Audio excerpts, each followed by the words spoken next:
আসসালামু আলাইকুম রহমতুল্লাহ। আমাদের ইউটিউব চ্যানেল গল্প বাংলা নিউজে আপনাদের স্বাগতম। বরাবরের মতো আবারও কিছু খবর নিয়ে চলে এসেছি বন্ধুরা, আমাদের সাথেই থাকবেন।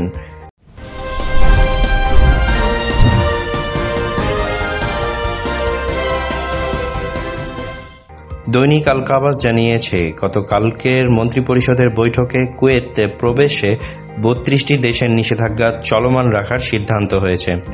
স্বাস্থ্য মন্ত্রণালয়ের আপত্তির কারণে মন্ত্রিপরিষদ নিষেধাজ্ঞা সরিয়ে নেওয়ার বিষয়ে জোর দিতে পারেননি।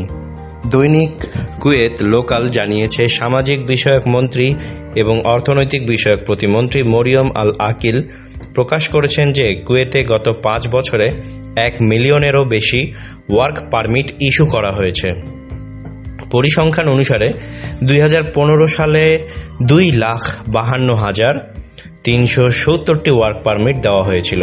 2016 সালে তা বেড়ে 2,61,550 জনে উন্নীত হয়।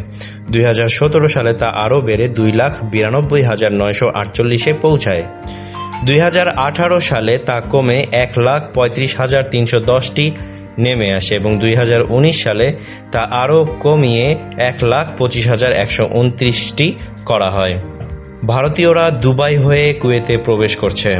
কুয়েত যেহেতু 32টি দেশের লোকের সরাসরি প্রবেশ নিষেধাজ্ঞা অব্যাহত রেখেছে, তাই বেশ কিছু ভারতীয় দুবাইয়ে 14 দিনের ট্রানজিট হয়ে কুয়েতে পৌঁছেছেন।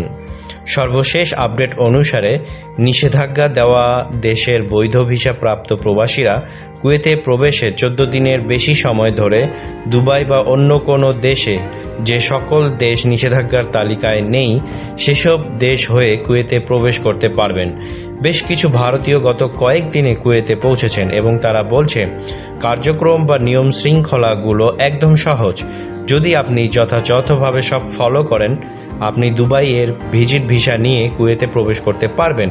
তবে আপনার পাসপোর্টের মেয়াদ নিম্নে 6 মাসের হতে হবে এবং বৈধ আকামা থাকতে হবে। কতিপয় ভারতীয় ট্রাভেল এজেন্সিগুলো দুবাইয়ের ভিজিট ভিসার প্যাকেজ ঘোষণা করেছে। তবে ভারতীয় যাত্রীদের দুবাইয়ে ভ্রমণের 96 ঘন্টা পূর্বে অবশ্যই ICMR থেকে PCR সার্টিফিকেট সংগ্রহ করতে হবে। কুয়েতে পৌঁছেছেন এমন এক ভারতীয় নাগরিক বলেন, দুবাইয়ের বিমানবন্দরে মাত্র একটি করোনা টেস্ট করা হয়। যদি আপনি টেস্টে নেগেটিভ আসেন, তবে আপনার কোয়ারেন্টাইন এর দরকার নেই। এক্ষেত্রে আপনি দুবাইয়ের যে কোনো জায়গায় থাকতে পারবেন। যদিও আবুধাবিতে ভ্রমণে কিছু বিধিনিষেধ আছে। দুবাইয়ে 14 দিন থাকার পর 15 দিনে অনুমোদিত মেডিকেল সেন্টার থেকে আপনাকে করোনা টেস্ট করতে হবে এবং মাত্র 12 ঘন্টার মধ্যে আপনি ফলাফল পেয়ে যাবেন। ফলাফল পেয়ে যাওয়ার পর আপনি কুয়েতের টিকিট কিনতে পারবেন।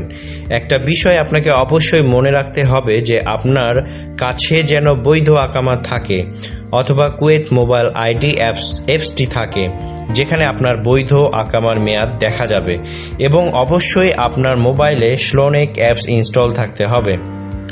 বৃহস্পতিবার কুয়েতে পৌঁছেছেন এমন আরও একজন বলেন, আমি ফেব্রুয়ারির প্রথম সপ্তাহে কুয়েত থেকে দেশে যাই।